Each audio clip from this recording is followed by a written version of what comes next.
ETF index mutual funds నేర్చుకుని stock మార్కెట్లో రాణించాలనుకుంటున్నారా? వెంటనే ఈ నెంబర్కి కాల్ చేయండి.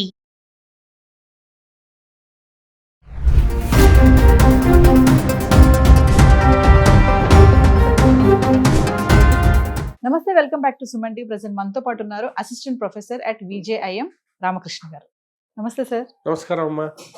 సార్, డొనాల్డ్ ట్రంప్ అమెరికా అధ్యక్షుడు, మరి చాలా వీడియోలో మాట్లాడుకున్నాం.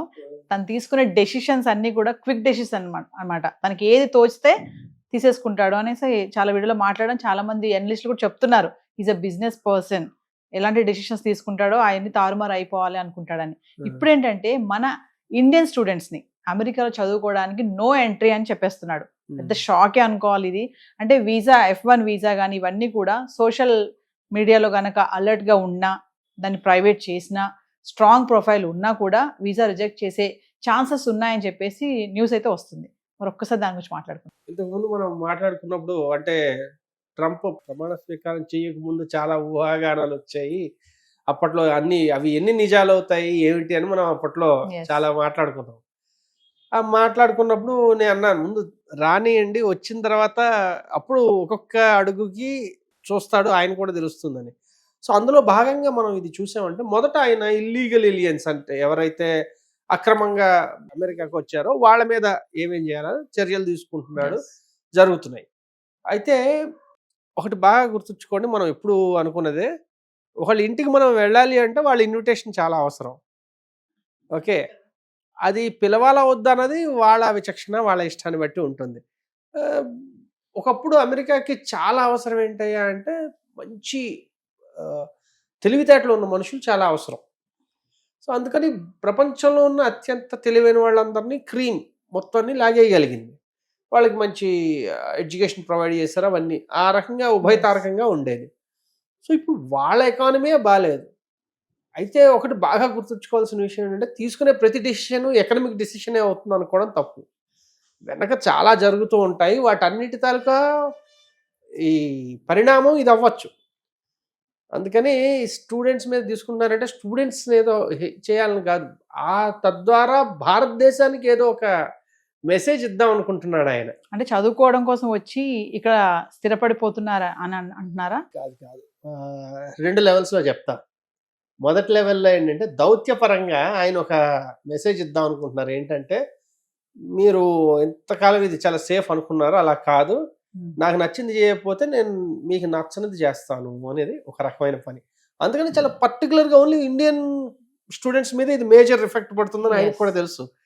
అండ్ ఆ లెక్కన చెప్పుకుంటే చైనీస్ స్టూడెంట్స్ మీద చేయొచ్చు కదా, లేదు అక్కడేం ఇంకా అసలు తెలియదు అలాంటివి జరుగుతున్నాయని. కాబట్టి అది చాలా హయ్యర్ లెవెల్లో. సెకండ్ లెవెల్లో చూసుకుంటే, మన వాళ్ళు ఫ్లో ఏదైతే ఉందో మీకు బాగా తెలుసు. ఎంఎస్ చేయడానికి వెళ్తారు, ఎంఎస్ చేసిన తర్వాత ఓపీటీ ఉంటుంది. సో సిపిటి, ఓపీటీ తీసుకున్న తర్వాత ఒక 2-3 ఇయర్స్ వర్క్ చేస్తారు. చేసిన తర్వాత అలా జాబ్స్ పొందుతూ ఉంటారు. సో ఈ ప్రాసెస్ ఏదైతే ఉందో, దీనివల్ల ఏమవుతుందంటే, వీళ్ళు వెళ్ళి చదువుకోవడానికి వెళ్ళి కంప్లీట్గా అక్కడ ఎంప్లాయీస్గా స్థిరపడిపోతున్నారు. అదే ఎంప్లాయ్మెంట్ చాలా ప్రాబ్లం ఉంది. సరే, ఇప్పుడు అక్కడ ఉన్న వాళ్ళందరూ ఎంప్లాయ్మెంట్ స్కిల్స్ ఉన్నవాళ్ళ కాదా అన్నది అప్రస్తుతం. ఎందుకంటే అవన్నీ ఆలోచించరు కదా. ఇప్పుడు మనం చూస్తూ ఉంటాం, ఒక పొలిటీషియన్ వాళ్ళ ఓట్ బ్యాంక్కి అనువుగా ఉండే మాటలు మాట్లాడతారు, దానికి వాళ్ళు అర్హత ఉందా లేదా అన్నది చూడరు. ఇప్పుడు సడన్గా ఇండియా వాళ్ళందరూ వెళ్ళడం మానేస్తే స్టూడెంట్స్, అక్కడ ఉన్న జాబ్స్ అన్ని అమెరికన్స్కి ఇచ్చేయచ్చు అనుకుంటున్నారా? వాళ్ళకి ఆ స్కిల్ సెట్స్ లేవు కదా. కానీ వాళ్ళకి వినడానికి ఏది సొంపుగా ఉంటుంది? ఏ సొంపుగా ఉంది? ఇదిగో నేను మీకు ఉద్యోగాలు ఇవ్వడం కోసం వాళ్ళని ఓపీటీ యాప్ ఇచ్చేస్తున్నాను. సో ఏంటి, ఒక లింక్ కట్ చేసేసారు వాళ్ళ ఎంప్లాయ్మెంట్ మార్కెట్కి. మన ఇండియన్ స్టూడెంట్స్ తాలూకా లింక్ కట్ చేశారు. అది ఒక లెవెల్. అయితే సెకండ్ లెవెల్ ఏంటంటే, వచ్చేటప్పుడే స్క్రీనింగ్ అయిపోతున్నారు.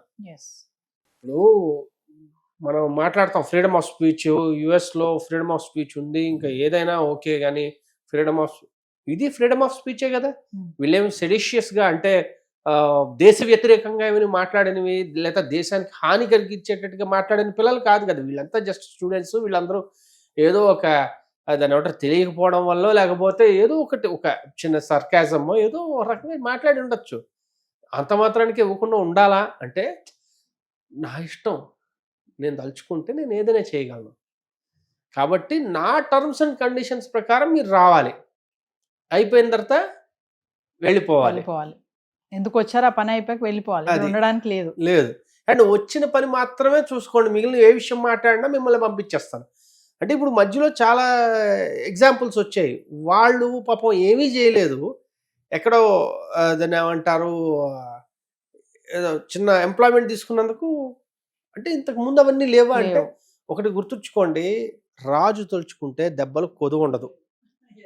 అందులోకి ఒక పిచ్చిరాజు తలుచుకున్నాడు అనుకోండి, దెబ్బలేం కర్మ, పెద్ద గానా బజానే అయిపోతుంది. సో ప్రస్తుతానికి అలా ఉందన్నమాట. అంటే ఏంటంటే, నాకు నచ్చంది జరిగితే నీకు నచ్చకుండా లైఫ్ నేను చేస్తాను అనే ఒక పర్టికులర్ స్టైల్లో మనకి నడుస్తున్నాయి. అందుకని మీరు అమెరికాతో చాలా మంచి సంబంధాలు ఉన్నాయి కదా, మరి ఇవాళ ఎందుకు జరుగుతున్నాయి అంటే, ట్రేడ్ చూడండి 50%, 100% Yes. ఎందుకు టారిఫ్లు వేసేస్తున్నాడు ఆయన? మన మిత్రదేశం అయితే వేయకూడదు కదా. మిత్రదేశం అయితే నిన్నగాక మొన్న ఈ మధ్య పాకిస్తాన్తో యుద్ధం అయినప్పుడు పాకిస్తాన్తో చాలా వాణిజ్యపరమైన సంబంధాలు కొనసాగుతున్నాయి. Yes. కొత్త కొత్త ఇన్వెస్ట్మెంట్లు ప్లాన్ చేస్తున్నాడు. ఎందుకు జరుగుతుంది అంటే, ఇవన్నీ డిఫరెంట్ మెసేజెస్. కాబట్టి స్టూడెంట్స్ని టార్గెట్ చేయట్లా, స్టూడెంట్స్ కేవలం బలి అవుతున్నారు. ఈ దీనిలో దాన్ని ఏమంటారంటే కొలేటరల్ డ్యామేజ్ అంటారనమాట. Yes. అంటే యుద్ధం జరుగుతుంటే వాడికి వీడికి మధ్యలో యుద్ధం జరుగుతుంటే పొరపాటున ఆడవాడు పక్కన వెళ్తున్నవాడికి బుల్లెట్ తగిలి చచ్చిపోతాడు చూడండి. ఆ టైప్లో ఇప్పుడు భారతదేశానికి యుఎస్కి జరుగుతున్న ఒక పెద్ద లెవెల్ గొడవ ఏదైతే ఉందో, ఎందుకంటే ఇప్పుడు భారతదేశం ఉంది, చైనా ఉంది, రష్యా ఉంది, బ్రెజిల్ ఉంది, ఇవన్నీ ఒక ప్యారలల్ ఎకానమీని క్రియేట్ చేయడానికి ట్రై చేస్తున్నాయి. అవి నచ్చట్లేదు. ఇలాంటి వాటిల్లో మధ్యలో దొరికిపోయిన వాళ్ళు ఎవరయ్యా అంటే, ఈజీ సిట్టింగ్ డక్స్ ఎవరయ్యా అంటే మన వాళ్ళు స్టూడెంట్స్. అంటే సార్ ప్రెసెంట్ అంటే అక్కడ వెళ్ళాలనుకున్న వాళ్ళు కానీ అక్కడ వెళ్ళిన వాళ్ళే కానీ ఎలా ఉండాలి అంటారు? ఒకసారి మీ అనలైజ్ ప్రెసెంట్ ట్రంప్ ఉన్న ఈ సిచ్యువేషన్లో. అక్కడ ఆల్రెడీ వెళ్ళారనుకోండి, అదేదో సినిమాలో చెప్పారు కదా, తిన్నామా పడుకున్నామా తెల్లారిందా. ఓకే, బయట పనులు ఏమి చేయొద్దు, ఏ విషయాలు మాట్లాడద్దు, మీ చదువు మీరు చదువుకోండి, వాడు ఉద్యోగం ఇస్తే ఉండండి, లేకపోతే వచ్చేయండి.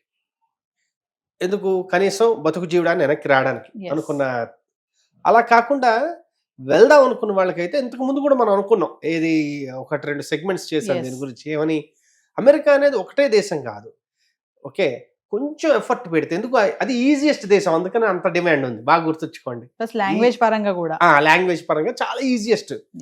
లేదు అంటే ఆస్ట్రేలియాలో ఉన్నాయి చాలా మంచి ఆపర్చునిటీస్. ఇంతకు ముందు చెప్పుకున్నాం, కొంచెం డిఫరెంట్ లాంగ్వేజ్ నేర్చుకుంటే, జాపనీస్ నేర్చుకుంటేనో, జర్మన్ నేర్చుకుంటేనో, రష్యన్ నేర్చుకుంటేనో, వాటిల్లో చాలా పబ్లిక్ యూనివర్సిటీస్లో ఫ్రీ ఎడ్యుకేషన్ ఉంది. సో ఉన్నాయి, లేవని కాదు. కాకపోతే మీరు చెప్పినట్టుగా ఈజీ మెథడ్కి అలవాటు పడిపోయాం. ఇప్పుడు కొంచెం కష్టపడితే చాలా హై క్వాలిటీ ఎడ్యుకేషన్ ఉంది. నేనేదో దాన్ని అంటారు, వీటన్నిటిని పోల్చుకుంటే మీరు వరల్డ్లో ఒక ర్యాంకింగ్స్ చూసుకుంటే అమెరికన్ యూనివర్సిటీస్ ఎన్ని ఉన్నాయో మిగిలిన దేశాలు, ఇప్పుడు ఇజ్రాయెల్ ఉంది, చిన్న కంట్రీ, మీరు హెబ్రూ నేర్చుకున్నారంటే ఇజ్రాయెల్లో one of the best technological universities ఉన్నాయి. ఓకే, జర్మన్లో ఉన్నాయి, జపాన్లో ఉన్నాయి. So they're all there. మనం ఏంటంటే ఒక్కసారి కొంచెం మన హొరైజన్ ఓపెన్ చేయాలి, మనం చూసే దృష్టిని కొంచెం విస్తరింపజేస్తే చాలా అవకాశాలు అయితే ఉన్నాయి. Thank you sir. థ్యాంక్స్.